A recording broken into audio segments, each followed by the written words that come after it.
today to create your binge-free brain in 2025.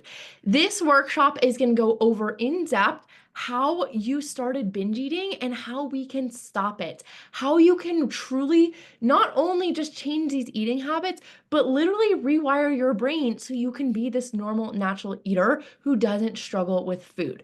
This is the process that I use to make all of my eating habits permanent and ingrained, so I no longer had to deal with this strong desire to eat. So I'm Amber Avila, also known as the Confident Eater. This is going to be a little under an hour, but I'm so excited to show you all about our brains, how they form habits, and really dive into the science behind your eating. Now, I want to make sure you have a pen and paper for prompts. So pull that out now, maybe open up a notes app. And throughout this session, I'm going to be guiding you through 5 transformational prompts that are designed to help you not just understand these concepts, but really apply them directly to your life. So after each prompt, I'm going to give you a few moments just to reflect, jot down your thoughts so you can start creating real change starting today. Now, if you have any questions throughout the slides, feel free to put them in the chat. Otherwise, we'll do a Q&A at the end. And make sure you stay to the end because I'm revealing a brand new special bonus that I've never done before. So you're going to get all of the fun information about that.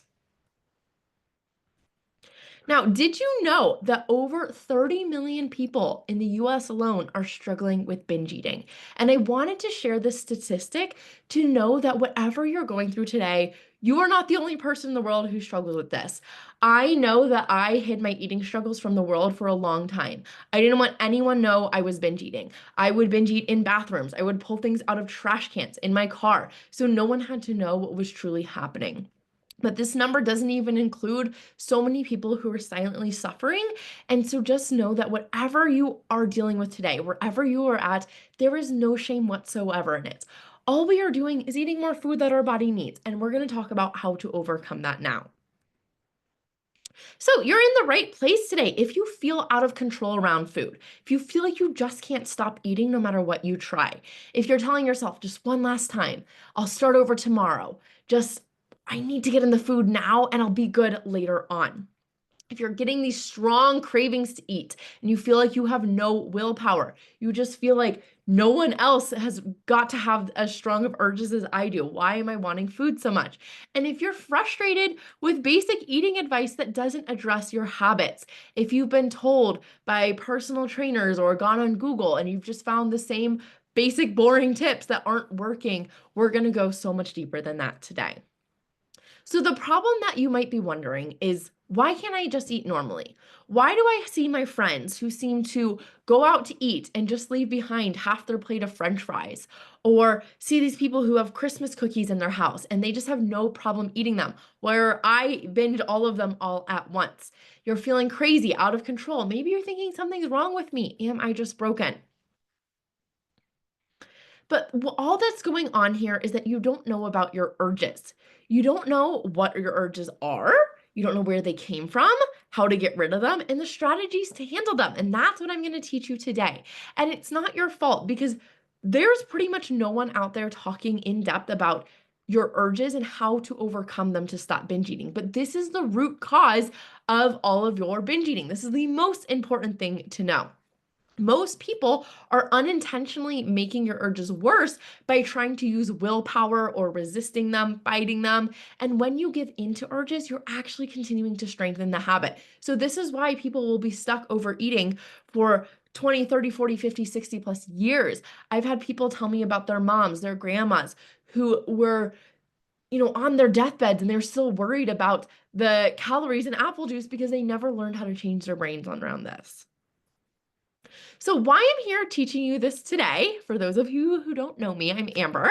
I'm a binge eating and overeating coach because I struggled with all of this myself. And I teach people now how to rewire their brain to feel normal and in control around food permanently. Because this is what I was always telling myself. I just want to feel normal around food. I struggled with eating issues on all ends of the spectrum. I started with restricting. I was having strict calorie counts of just eating 1,000 calories a day. And then I upped my calories and I thought, well, as long as I'm eating within my 2,000 calorie a day limit, I can have all the foods, but I was still binge eating. So I went to this other side where I was out of control, eating thousands of calories in one sitting and all of the mess in between, struggling with food guilt, food shame. And I did a lot of things to try to solve this. I tried different diets. I tried intermittent fasting. I tried going sugar free. I tried all of these actionable things of, well, what can I do to solve it? And then I thought, well, I probably need the mindset. I've always been into mindset work, always been into self development. I thought I should apply this work to food. So I decided to go to therapy, only to be focusing on my past. Therapy is good for so many things, but I find that with food stuff, a lot of my clients have found it unhelpful in addition to me because you're focusing more on the past versus the future and practical skills for now. And then I finally found coaching. I started by doing a weight loss coaching program. And while I learned a lot of valuable mindset tools, I still found the strong focus on weight loss kept me stuck in diet culture. Now, the interesting thing is once I let go of that weight loss goal, I actually started losing weight. I've lost about 30 pounds and have found my natural weight that is perfect for me, that is easy to maintain. It is effortless. I don't need to work at it anymore. I maintained my weight and have been binge free for the past 4 years. Then I got certified as a coach because I knew I wanted to help people go deeper, and I help people coach their unconscious brain. So this part of us that says, well, I know what to do, but I'm just not doing it. Yeah, that's the part that we need to overcome and go deeper. Well, with what's happening under the surface, why do we feel like we can't let go of these habits? What feels unsafe about letting go of binge eating? And part of that too is understanding how our urges work. These are urges are happening on this unconscious level. So, a little bit more about me. I live outside of Denver, Colorado, and I love to travel. I now travel all over the world. I was just living for Mexico in a month. I'm going to go live in Hawaii for almost 3 months coming up this winter. And all of this is only possible because I healed my relationship with food. Travel used to cause me so much anxiety. And in fact, when I was in Mexico, I ate out about 80% of the time during the month I was there because simply food was cheaper and I didn't want to cook. And so now that I have freedom around food, I could go out on restaurants, listen to my hunger and fullness, eat intuitively with the food, and that allowed me to continue to maintain my weight, continue to be binge free, even with eating out most of the time. So I no longer think about food, except when I need to, when I'm hungry. Whereas before, I used to wake up and I used to say, okay, what am I have for breakfast? And then I would have breakfast and I think about lunch. And after lunch, I think about, oh, maybe I can have a snack today. And then after my snack, I'd be thinking about dinner. I'd be worried about how many calories I ate during the day. How I was going to lose weight? How was I going to make up for the latest binge? All of that food drama is now gone. And so that is why I'm here with you today, because I know how hard the struggle can be. And I never want anyone to feel as alone or broken on their journey as I did, because there is a solution out. So, first, let's talk about what are urges in this first place. An urge is this feeling of over desire, usually to do a habit you don't want to do. So, let's break this down. A feeling of over desire. It is too much desire for something. This is too much desire to eat. When you have more desire than is natural to eat food, that is an urge. So what that looks like is a normal amount of desire for food is when we're hungry. We want to eat when we're hungry. We want to give ourselves food when we're hungry. We desire food when we're hungry, and that's something that we want to keep. But this over desire is when we're desiring food when we're not hungry, when we're desiring food for other reasons that have nothing to do with our body's biological needs. Now, an urge often feels very similar to anxiety. So if you've experienced any form of anxiety before, which we all have, that's kind of what an urge feels like. It usually feels very urgent. That's why we call them urges, because we feel urging for the food. They feel impulsive, like you're just winding up in the cabinets and eating. They feel powerful. They feel all consuming. I used to describe it as like I was a ghost. I would be floating over my body and ending up in the cabinets. Okay, so it feels kind of shaky. Maybe you feel a lot of rushing energy. I almost feel like I'm like on my tiptoes, like I'm moving a lot and I'm wanting to eat the food. So when you feel this sensation, that is an urge. Now, you know it's an urge too, because I want you to ask yourself, would I put this on my to-do list today? You might put eat lunch on the to-do list, but would you put binge on a pack of Oreos? Probably not. That's how you know it's an urge. It's something you don't want to do. Now, why do you have these urges? Why do you have these strong cravings and desire for food in the first place? Now, most urges originally form from dieting. In a small sort of cases, they can form from trauma, but majority of people I work with, they form from dieting, okay? We start to restrict our food. You did a diet of sorts, and diets do not just have to be, I did keto or I only ate 800 calories. A diet can be, well, I tried intermittent fasting. Even if you still ate a normal amount of food within those 8 hours, your brain perceives that as restriction because it's all of a sudden limiting the amount of food you're getting. So you did some form of dieting. Now, the thing is, we have the same brain that we've been having for thousands of years. And I want you to think about how humans have existed for thousands of years. Having strong urges to eat has been something that's actually been very helpful for us, especially in caveman days. Because if there was a famine that was about to come, we would want to get in as much food as possible in order to aid our survival. Your brain is trying to help you. If you are having 1,000 calorie diet, your brain thinks, oh my gosh, food must be disappearing. We must be running out of our food supply. Let's send out strong urges to make sure our human doesn't die. Your brain does not know the difference between a juice cleanse and a famine. Okay, it still wants you to survive. It still thinks food is disappearing and we better make sure we get all of it. So it sends out these very natural urges to eat. This is what drives you to take action. This is what makes you think, I want to binge. I want to overeat. I just want to eat more. You don't actually want to eat more, but you feel like you do because of these urges. Then you get the urge to eat and you act because you haven't had any tools or strategies around your urges yet. You just felt this desire, you felt this need to overeat, to binge, and so you did it. And when you did that, your brain got this reward. Food is something that's very pleasurable to our brain. So it gets this big hit, this big high, and it thinks, oh, this must be good.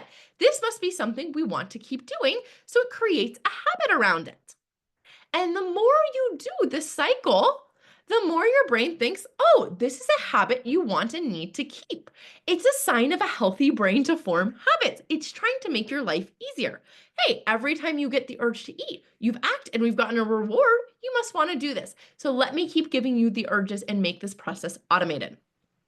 So as this cycle is happening, you end up overly full, frustrated, confused, blaming yourself, vowing to be better the next day, yet you keep doing it. Now, I want you to know first, it's not your fault. You're not broken, that this is actually something a fully functioning brain is supposed to be doing it. It thinks it's supposed to be doing. Your brain has just here in the modern world, and it thinks this is a habit that's useful because you keep doing it. So stopping the restriction is part of this, but it's only part of the problem. You can still get habitual urges even without restriction. So over time, you might start to realize, hey, I'm not restricting anymore, but I'm still get these urges to eat. Why is that? It's because you keep giving into them. Your brain still gets the reward. Now, over time, you might even have more triggers being added to this puzzle. So you might start to get urges to eat when you're stressed because you were stressed one time, you gave in and you have some food. Your brain thought, maybe food will help. You got the reward and it created this cycle. Maybe you were bored. You got the urge to eat, you acted, you got the reward. And so there's more triggers that can be contributed to this cycle, but the ultimate original cause of them was the restriction. So this is where we our first prompt. And our first prompt is to help you understand and get clarity around why this started. So we want to understand when did the binge eating habit start and how is it helping you then? We often forget to have for ourselves that our brain was just trying to help us in the moment. Our brain is never trying to actively sabotage our healthy eating goals. It was just trying to protect us from starvation. So I want you to take a minute. I'm just going to give you probably just a minute now to take a little second to journal on this. When did the binge eating start? Was it when you were younger? When was it you were older? What was it after you had kids? And how did it help you? How did it serve you? Because this will help us see how we can give it that same reward without the binge eating.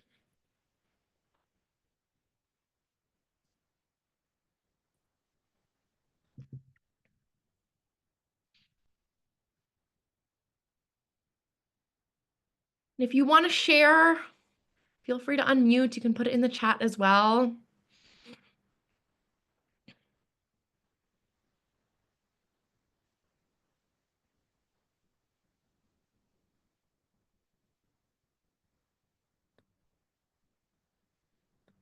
And it's really important too, if you're watching this back on replay, make sure you actually do these prompts. I know sometimes they're easy to skip, but until we get that deep awareness, we're not able to change anything.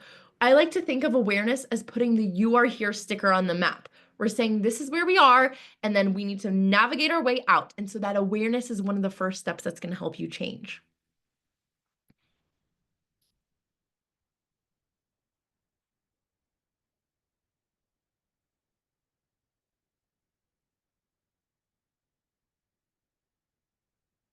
All right, I'm gonna go to our next prompt, which is to reflect on how is this habit no longer helping us? Get really clear on what are the negative impacts on your life of binge eating and overeating. What are the results that happen? Once you get clear on how these negative results are impacting you, the deeper you can go with this, the easier it's going to be to let go of this because you need to see, how is this habit not serving me? If you think it's still serving you, it's going to be hard to let go. So write down, how is this actually negatively impacting me and causing me more pain?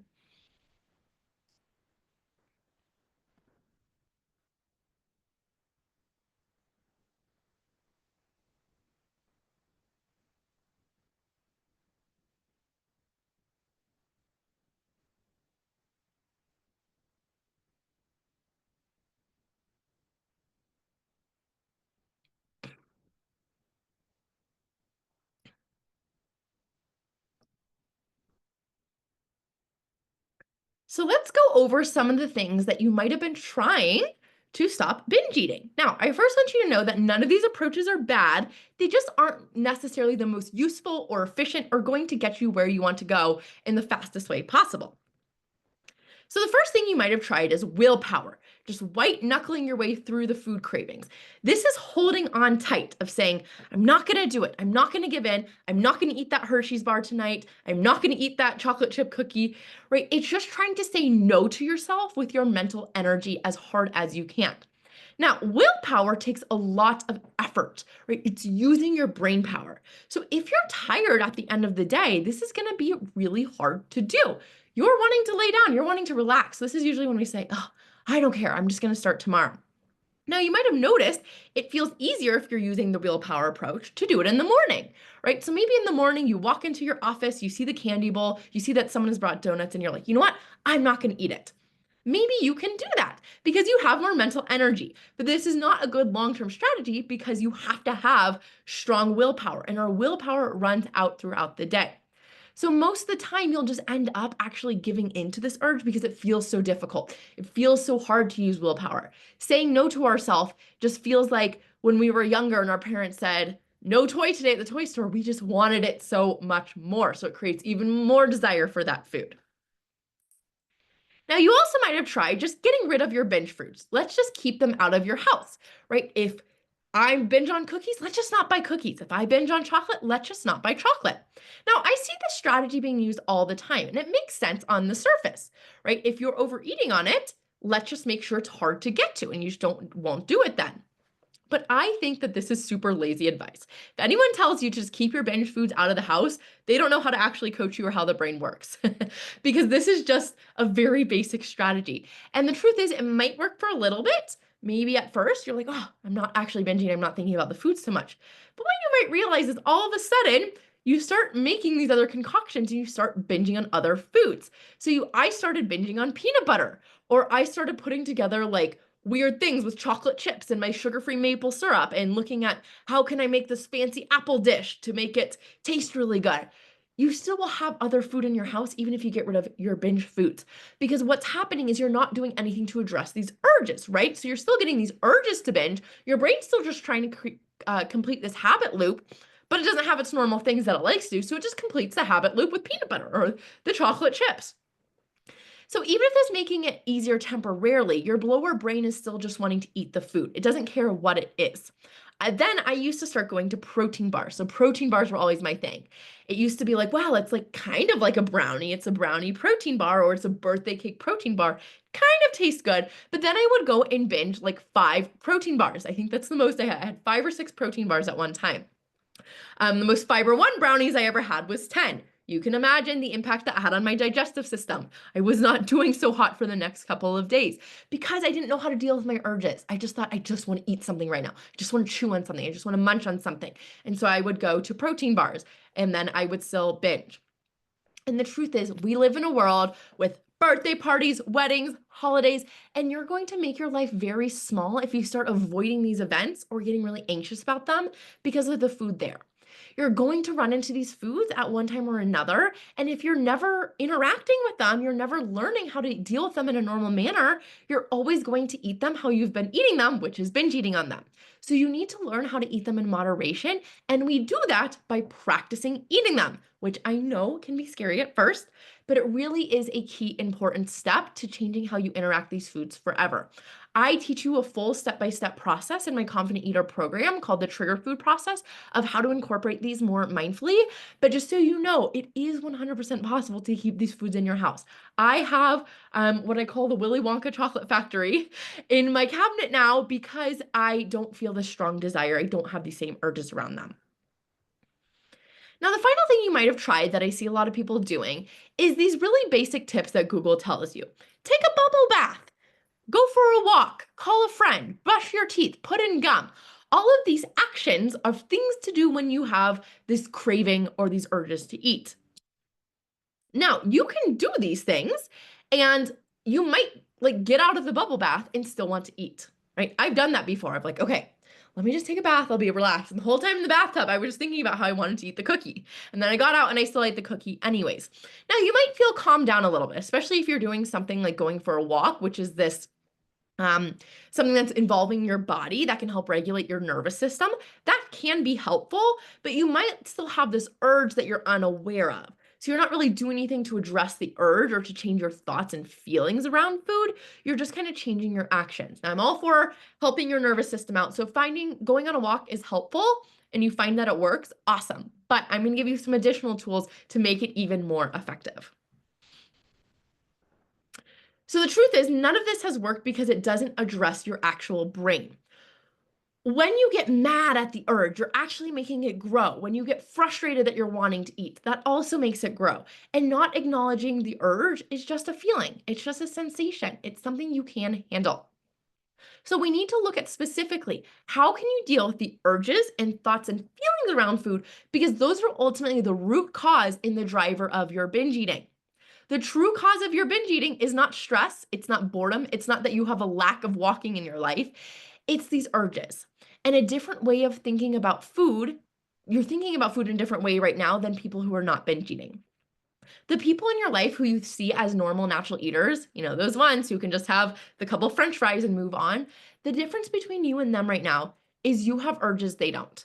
They don't even get the desire to binge. They don't even think, oh, I want to binge. That just doesn't even come to their mind. So if we can address these urges, we are going to solve so much from you.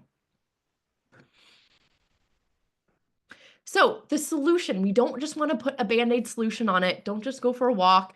We want to do something else. Here's your solution. It's going to be twofold. The first part is we need to not restrict. If we are restricting our food, we're going to get these biological urges. Biological urges are also known as hunger. You might not feel it as hunger sometimes, depending on your hormones and where your hunger and fullness signals are at right now. But if you get a biological urge to eat, this is something that is really hard to fight. I can give you the best science-backed tools in the world, but if you are still restricting, we're like climbing uphill. It's going to be really difficult to do. Now, what do I mean by restricting?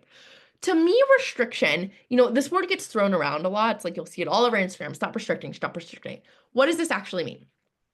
Restricting is consistently ignoring your hunger because hunger is something we experience naturally. But if you are ignoring your hunger for hours on end in the name of weight loss, that is restriction. Okay, so if you feel hungry for like 30 minutes, you're like, oh, I'm gonna go get snacks soon, and then you go get a snack, that's not restriction. But if you're like, oh, I'm hungry, let me see if I can push this off for a little bit longer so I can lose more weight, that is restriction. So that's the first part of restriction. The second type of restriction is if you're never giving yourself any food pleasure. So if all day long you're eating plain, boring ass chicken and probably not even rice, let's be honest here, you're just eating the chicken and broccoli and you're so bored of your food, you hate everything you eat, you have the 5th day of boring meal prep and you don't get any food pleasure, that's also restriction because we're meant to have food pleasure. So if you're not getting any, you're probably going to still get the urges to eat. So you need to enjoy your food most of the time, right? Otherwise, you're going to feel deprived. You don't have to have 5-star meals all the time, but you need to have some food pleasure in there. Okay, so if you are ignoring your hunger and not giving yourself any food pleasure, then you are restricting. Now, you might be done with that. You might say, no, I'm not doing those things anymore. I am giving myself food when I am hungry. I'm eating plenty of food throughout the day, and I'm eating food that tastes really good. I'm not restricting.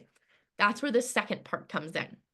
Okay, because this is what happened to me. Everyone was telling me just stop restricting. And I'm like, I've already done that. Something else is missing. And it's the second part that's missing, these urges to eat. So what we need to do instead, if we're already done restricting, or we're not restricting anymore, is not acting. Because if we stop acting on these urges, we're not getting the reward. If we stop eating when we get the urge to binge, we're not going to get that dopamine hit. Our brains learn to stop creating the habit this way because they stop getting the reward. Okay, so notice how I'm not telling you to not get the urges to eat. We're not trying to get rid of the urges because that's not something we can do right away. Unfortunately, if you have urges to eat right now, you're going to continue to get urges to eat for a while until we learn to decondition this brain pathway. This is like telling ourselves, when we're really angry, just stop being angry. Just stop having angry thoughts. That's not going to happen in that moment. We need to take a moment, calm ourselves down, and then look at our thoughts, examine them, and change them, and then we'll stop being angry. So we can't always control the thoughts that come up, but we can control how we react to them. So in the beginning, you're not going to be able to control your urge thoughts, but you are going to control if you act on them or not. Everyone, I want you to do an exercise with me. Sit on your hands for a minute. Now, I want you to think about touching your nose. Think, touch your nose, touch your nose, touch your nose. No matter how hard you think about touching your nose, you are not going to do it until you say, okay, lift up my hand and touch my nose. What this shows us is our thoughts do not have power over our actions. No matter how badly you think you want the food, your hands do not automatically go into the cabinet. You have the power to decide. And we'll talk about the different parts of your brain in just a second. Okay, but so the key here is not to act. And you might think, well, that's simple. If I wanted to stop eating, I would just stop eating. Now I'll give you some strategies to do this. How are we going to make this easier? How to not act on an urge? The first step is to accept. We need to acknowledge that the urge is there without resisting or fighting it. Most people, when you get an urge to eat, go into, this shouldn't be happening. I can't believe I'm wanting food. I want this to go away. That is fighting with the urge. That is creating resistance. It's like seeing a beach ball and pushing it down further and further. It's just going to come up bigger. What we want to do instead, for example, is see the beach ball, let it come up. It's going to tap us, and then it just flows the other direction. We're accepting that it's there. We're not making it a problem. So acceptance looks like thinking, I see this urge is coming up, and that's okay. Anytime we add in that's okay to the end of our thoughts, that's acceptance. And that's going to make it so much easier. Because if we resist that the urge is there, we say this shouldn't be here, I don't want it to be here, we're arguing with the reality of what is. The reality is the urge is here. And when we fight that, we're just creating extra resistance, extra emotional pain, and extra difficulty for ourselves. Our next step is to decide. Decide from your highest self that you are not going to eat in this moment. Now, this is not just saying, no, don't eat it. It is making a clear decision because we know this. We have two parts of our brain for simplicity purposes today. We have our higher brain and we have our lower brain. Urges are coming from your lower brain. Our lower brain is the part of us that is automatic, it is habitual, it doesn't have any logic or reason. It's the part of us that develops first. It's our animal part of our brain, right? Animals don't have the ability to think ahead about what they're going to do tomorrow and how they're going to feel and how their health is going to be long term. We do. That is where our higher brain comes into play. Our higher brain includes our prefrontal cortex. This is the part of our brain that can decide what we want for ourselves. So our urges come from our lower brain, and then our higher brain has to decide, is this something we want to do or not? Now, most people do not know both parts of their brain, so they just get an urge to eat from their lower brain, and they just say, I'm going to do it. That sounds like a good idea. And then we eat, and then it reinforces this brain pathway. But when we are fighting with our lower brain and saying, don't eat, and maybe I do want to eat, maybe I'll just have one. No, I don't even want to have one. I call this playing ping pong, right? We're playing ping pong with our lower brain and our higher brain, and we're just fighting it.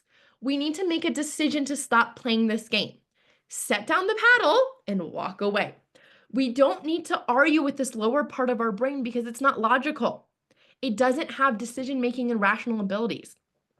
And you know that binge eating is something you don't want to do. No one has ever told me after a binge, oh, I'm so glad I did that. That was a great decision. I want to do that again tomorrow. No, every time after a binge, we're always like, oh my gosh, I am so mad that I did that. I cannot believe I did that. Ugh, why did I do that again? Right? That's how we know this isn't something we want to do. That's how we know it's coming from our lower brain and not this higher logical brain. So decide, I know that this thought is not true. It is not true that I want to binge right now, and then move on. So once we have acknowledged that, then it's time to let it go. So just like a toddler who's in the store who really wants something, right, you tell them, you talk about it, you accept that, they're a little bit frustrated that they're not getting the toy. You decide, hey, honey, we're not getting the toy today. You've talked to them about it, and then you told them your reasons, and then you let it go. The toddler keeps asking in the toy store, but can I please have it? Can I please have it? You just say no. It's no big deal. No, thank you. Not today. We have our reasons. We don't need that toy right now. And so we just move on. So stop paying attention to the urges, allowing it to pass through you and move on. Now, what you can do in this moment, you can do what you were doing before. So if you were on the couch watching TV and you got the urge to binge, you can just continue to be on the couch and watch TV. There's nothing you actually actively have to do. You can do something different. So maybe if you're on the couch watching TV, maybe you want to remove yourself from that environment. So maybe you want to go to your room, distancing yourself a bit. Or you can do nothing at all. This is one of my favorite things to do when you're having an urge. I want you to literally like sit down in a chair or lay in your bed and just be like, what is it like to be me having an urge? What is it like to be Amber having an urge right now? If I were to float above my body, what is this person experiencing? Oh, how interesting. Notice this very lightness, this curiosity. You can even laugh at your urges. This is another good strategy to be like, oh my gosh, that is absolutely hilarious that you want to eat 20 cookies right now. Like, what a funny thought to have. We've clearly already had enough cookies today. I am fine. Let's move on. So I want you to feel like, to really notice how this desire does pass by if you let it. Most of us act on our urges so quickly, we don't even give it the opportunity to go away. We feel the urge and we eat within 3 seconds of each other. So let's see, can we wait 10 seconds? Can we wait 15 seconds? Can we wait a minute? Can we wait 2 minutes, 3 minutes? Give yourself a little challenge of, can I sit with this urge a little bit longer? And you'll surprise yourself with how quickly the urge might actually go away. Because the truth is, urges are just a feeling, an emotion of over desire, of too much desire. And the truth is, we've never felt one thing forever. You have never felt sad forever. You have never felt happy forever. Emotions, the nature of them is they come and go, and urges are no different. They're going to come and then they'll go. You've probably had this experience before where you had the urge and then maybe you left the house and then it went away. You're like, oh, I don't even want it anymore. Right? That will happen when you give it the chance. Think of it like a cloud in the sky, right? You go about your day and you say, oh, look, there's a cloud in the sky. And then you go about your day and 15 minutes later, you look up and the cloud is gone. It's moved on. That's how I want you to treat your urges. Just, oh, look, an urge. Interesting. Move about your day. And then when you look back, the urge will be gone. So our next prompt is to really get to know your urges. When do your urges show up? Are there any certain patterns? If you're not sure about this, start looking, but you can probably have some insight into this already. Why this is important is if we can identify patterns to our urges, we can start to make them feel more predictable. One of the big reasons it's hard for us to deal with urges is because we get so surprised and frustrated when we come up, which I think it's so funny. Like if you've gotten the urge every day at 8 p.m. to eat a snack for the past 10 years, like it's not a surprise that tonight at 8 p.m., your brain's probably going to ask for a snack. So if we can learn when our urges show up and what they feel like, it will be easier to stay calm and in control with them. We'll be able to say, oh, I can expect an urge to happen so I can be prepared. So take a moment to write about this. When do your urges show up? Notice any certain patterns to them.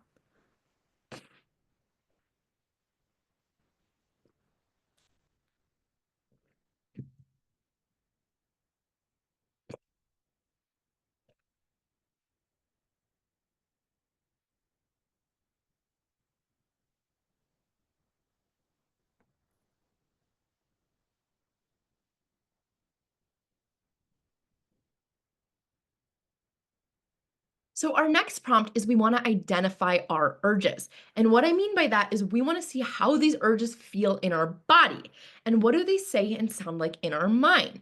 This will help us be able to see, oh, I'm having an urge right now. This is no big deal. I don't actually need to eat. We can see the untrueness of the thoughts. So, the first one with how it feels in our body. This one can be difficult to do at times. Most of us do not know how things feel in our body. Most of us do not know how to process our emotions, and that is okay. It's not a skill we're taught in school. So I will tell you, for most people, after years of doing this, how urges feel to most people. They tend to feel somewhere in the chest or the throat. It tends to feel fast, maybe hot, high energy, maybe kind of swirly, fiery. Those are all some words I've heard to describe how the sensation feels, but it's all unique to you. So describe, what does it feel like to you in your body? What do you notice in your body that says, ah, I'm having an urge to eat? And then what do they say and sound like to your mind? So maybe you can identify some of the thoughts. Maybe your brain starts to say, I don't care. It doesn't matter. I'll start over tomorrow. I just want to eat. I don't care if I gain weight. That was always one of mine. Like, well, who cares? I don't even care about weight loss anyways. Let's just eat the food. Once you can identify those thoughts, we can one, start to see how are those thoughts not true? How do I actually care a lot? My weight and my health and my body. But we can also see, okay, when I have this thought, again, I know it's an urge and I can move forward with these processes.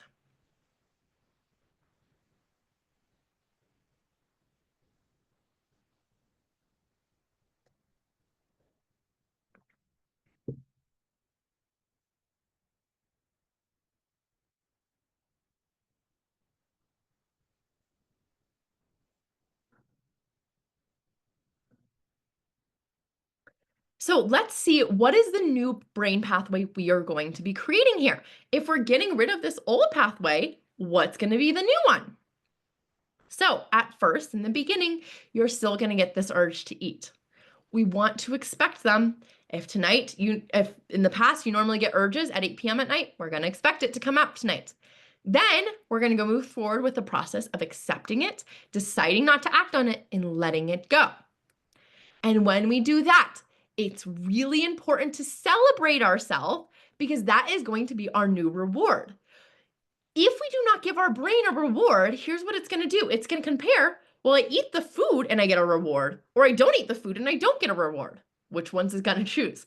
So what we need to do is give our brain the reward of celebration. This is emotional celebration. You can create a system for yourself if you want to like give yourself a prize of sorts when you don't act on the urge to eat. I have my clients create an urge jar, which is to help them track their urges. But what we can do is give ourselves the reward of a positive emotion.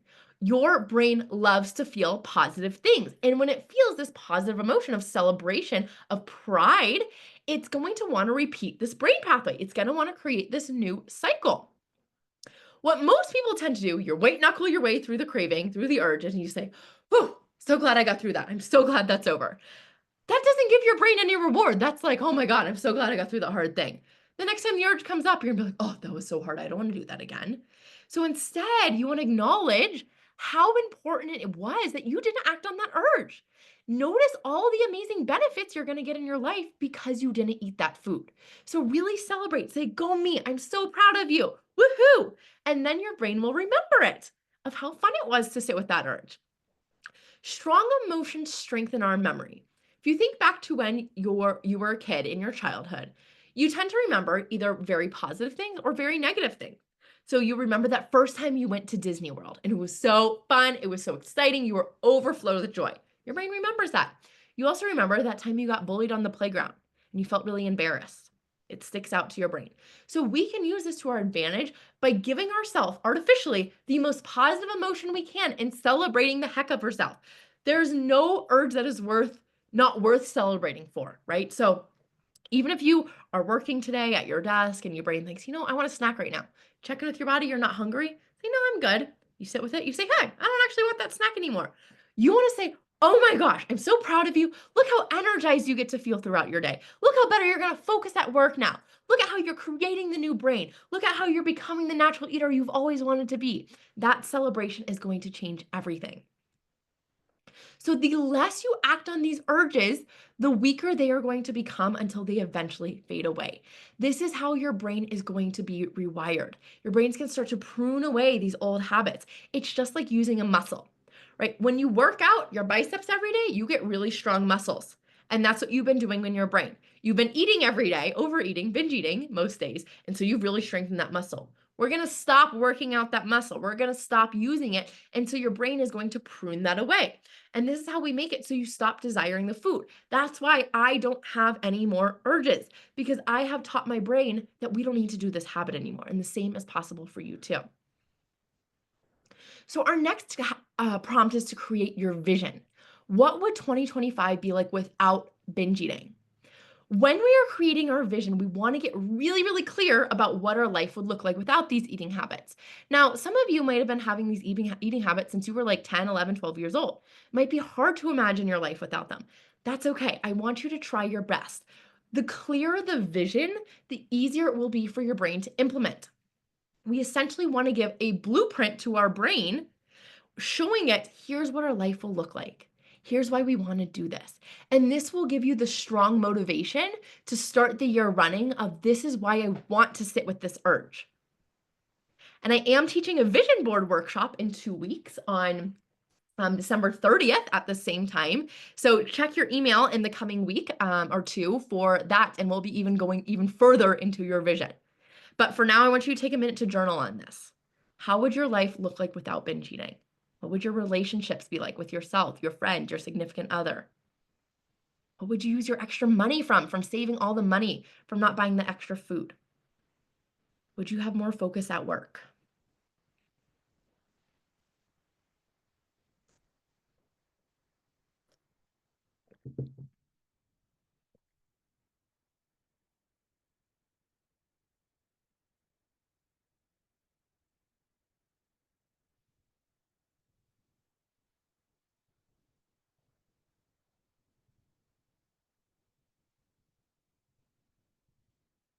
I really want you to imagine it's the end of 2025. Where do you want to be?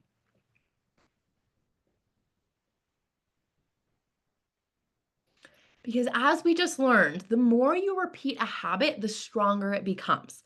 So if you continue binge eating this next year, the habit is only going to get that much more stronger and more ingrained in your brain. So what that could mean for you is more weight gain, lower energy, losing more money on food, missing out on memories with family and friends. But if you break the cycle now, the end of your 2025 could look like maintaining your ideal weight, having tons of extra energy, extra money, and finally being able to be present for your life without food taking up all of our mental space. For most of us, eating and food is like our number one hobby. Imagine what you could do with all that brain space back, what other hobbies you could have, the other things you could pursue in life. Now, a vision is really just a vision until we take concrete action to make it our reality. So, this is exactly what we do in my Confident Eater program. You get the step by step plan to stop binge eating that me and over 100 women have used to become natural eaters. Those people who just don't have the urges to overeat, the people who can just have just one of something and move on. So today we covered just one small pillar out of my 6 pillars to fully stop binge eating and create the eating habits of your dream.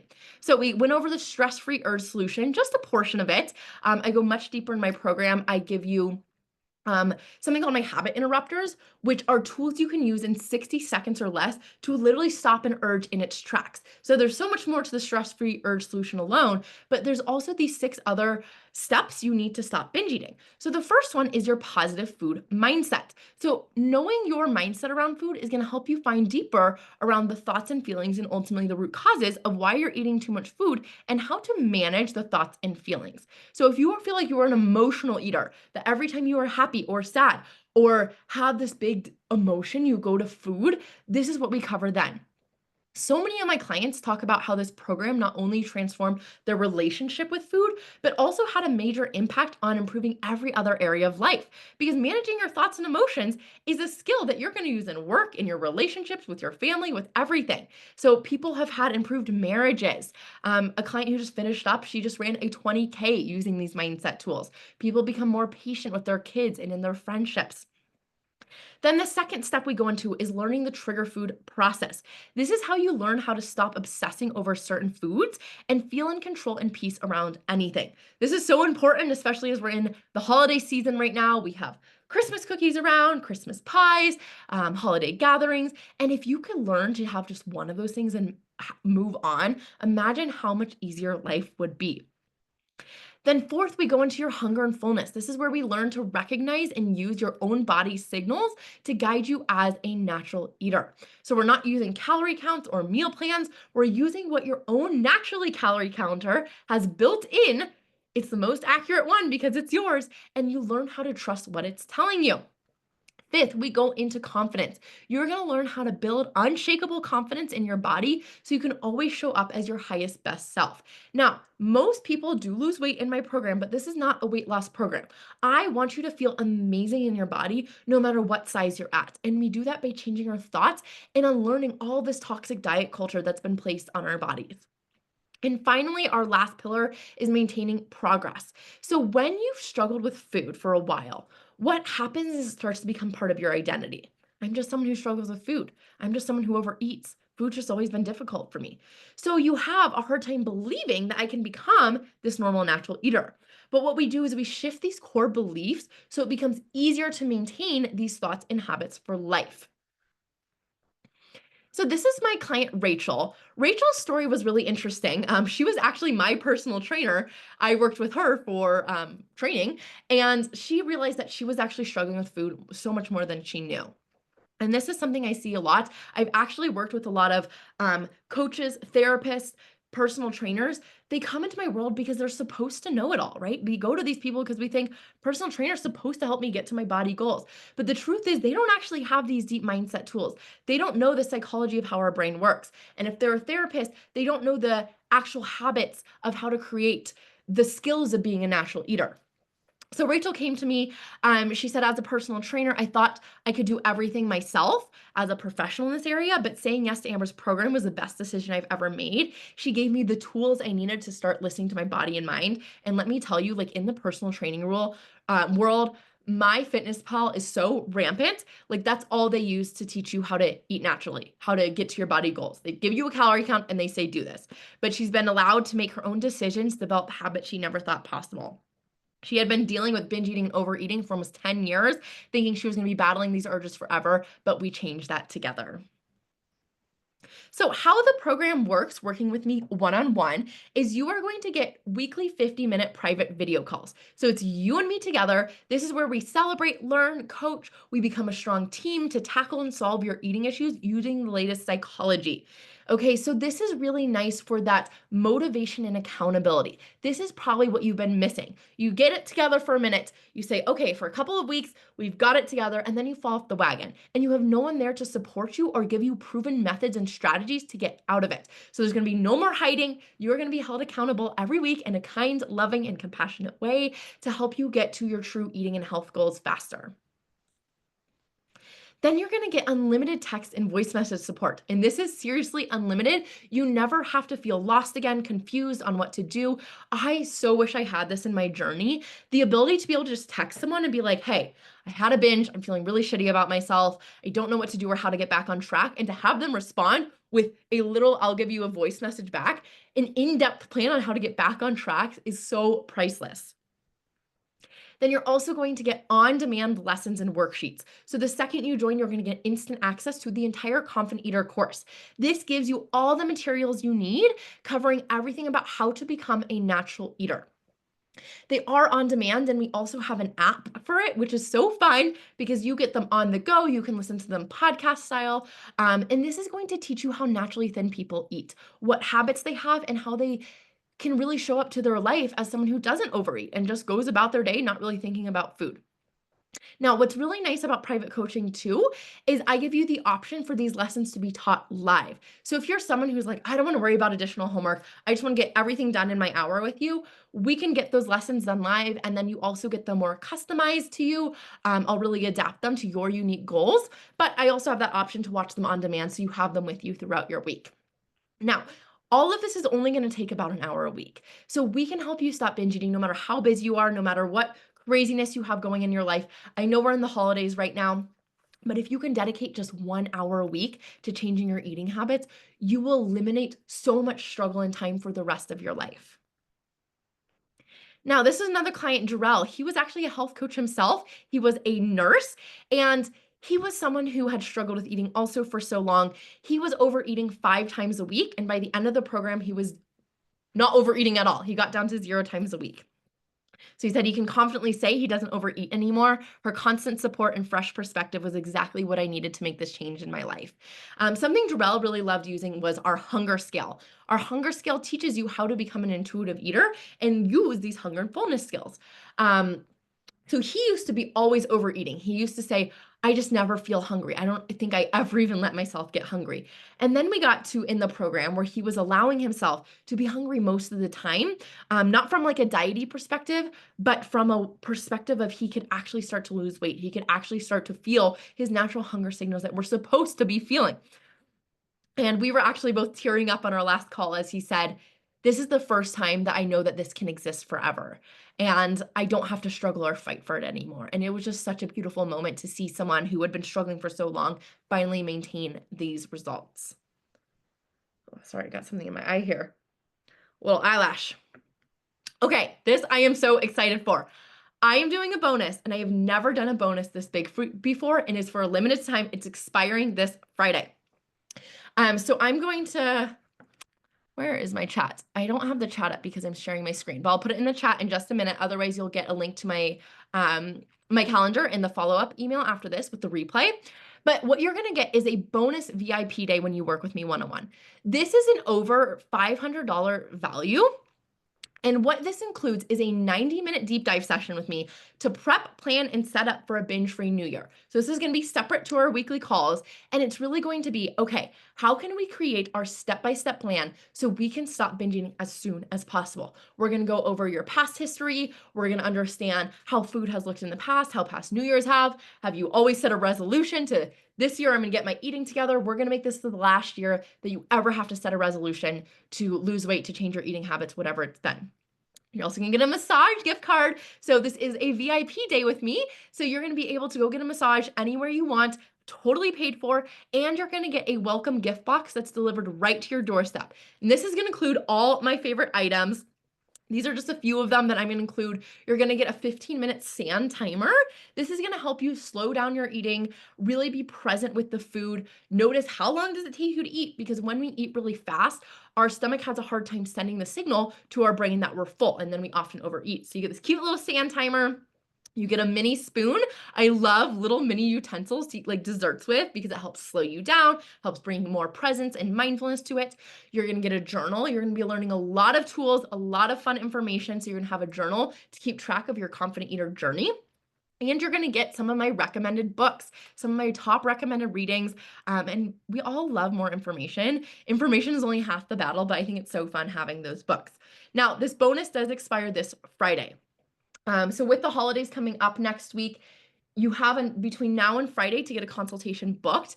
I will have more days open on my calendar after the holidays. So if you can't get a time in the next week, as long as you get your consultation booked in by this Friday, you are still eligible for this bonus VIP day. But the sooner you get in, the sooner you can get access to all of this. And the second you join, you get instant access to the entire course, which includes an in-depth lesson on holidays with the worksheet. So if you want access to that right away before the holidays, before Christmas, we'll give you that even if our first call doesn't start till after the new year. So here's another client, Brooke, who went through the program. Brooke had actually done multiple other coaching programs for binge eating. She had spent well over $10,000 on other programs. And this is not a common, an uncommon experience for people who work with me. I have had other people in my programs who've also done other coaching programs, other binge eating programs, and they found that nothing addresses the urges and the root causes like I do. So she said my eating disorder was consuming my life. She couldn't go into the holidays or going to dinner with friends because I would be worried about food in sight. I remember we coached so much together on all the anxiety about what am I going to eat at the restaurant? I always overeat at the restaurant. I always end up having thousands of calories and then saying screw it and binging at home. My brain felt like it would explode with all the urges. I think we can relate to that.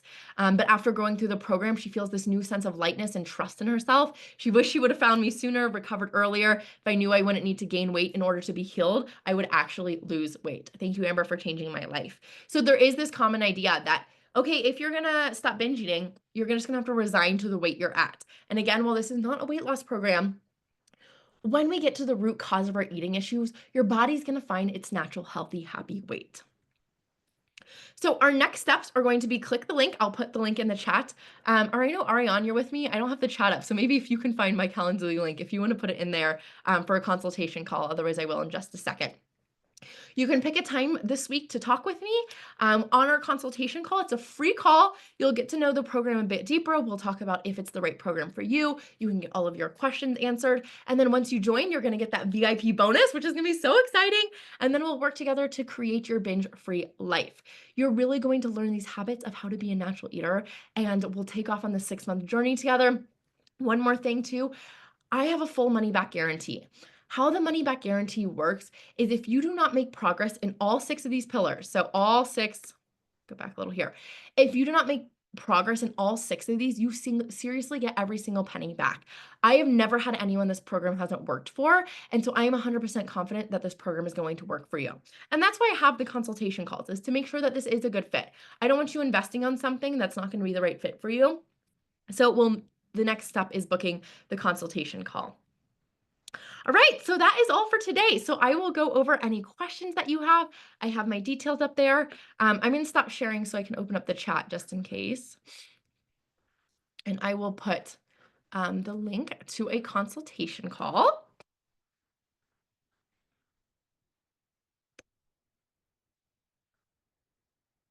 One common question I get asked is, how long will I have these urges? Like, when will they go away? And to that, the answer is it depends. We need to remember that some of you guys have had these habits for 10, 20, 30, 40, 50, 60, 70 years. It might not happen overnight that your urges disappear, and that's okay. But what I can assure you is the more you sit with these urges, the more tools you have around them, the more you learn that these urges cannot hurt you, that they're no big deal to sit with, and they're gonna be your friend once you learn to be with them, the quicker this will happen. So every time you don't act on your urges, you're essentially taking a check mark in your brain. Really, anytime we act or don't act, we're taking a check mark in the brain. So if you act on your urges, you're saying a check mark for, yes, I want to keep having these urges, keep telling me to binge brain. But if you sit with the urge and you don't act on it, you're making another check mark and saying, I don't want these urges anymore. And it will start to prune it away. So I got urges probably once I seriously started like learning about how my brain worked and committing to this process of not acting on them. Within 3 weeks, they drastically declined. And then after those 3 weeks, I would still get the odds and an urge. And because I was doing this process on my own, I did have times where I relapsed and I would binge for a couple of weeks and then I would go back. But I would say, because my journey, again, it was kind of longer, it happened over a few years, but truly, if you commit to this process, I would say within a couple of months, you can completely eliminate your urges for good. And what that looks like now for me is I still get desires for food. Unfortunately, I cannot take out the part of your brain that enjoys food. We want to enjoy food, actually. We want to have food be pleasurable. So I still find pleasure in cookies. I still sometimes crave sweet things or salty things. But the difference now is it's not as strong. I don't have that strong, overpowering desire of like, oh my God, I feel like I'm gonna die if I don't eat this food right now. It's calmed down. And so I'm like, I think I'd like a cookie right now, but I know I could take it or leave it. So it's a lot less, it's that normal desire, right? We don't have that over desire. We have that normal level of desire for food. Right, so I don't see any questions. I'll give it another minute.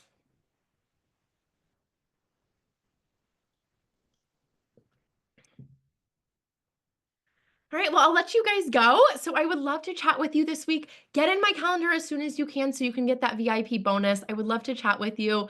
I promise I don't bite. Consultation calls, you can also decide if it's not for you. It's really to just explore if this program is the right choice for you. But I want you to think too, again, it's December 2024, in a year from now, December 2025, where do you want to be?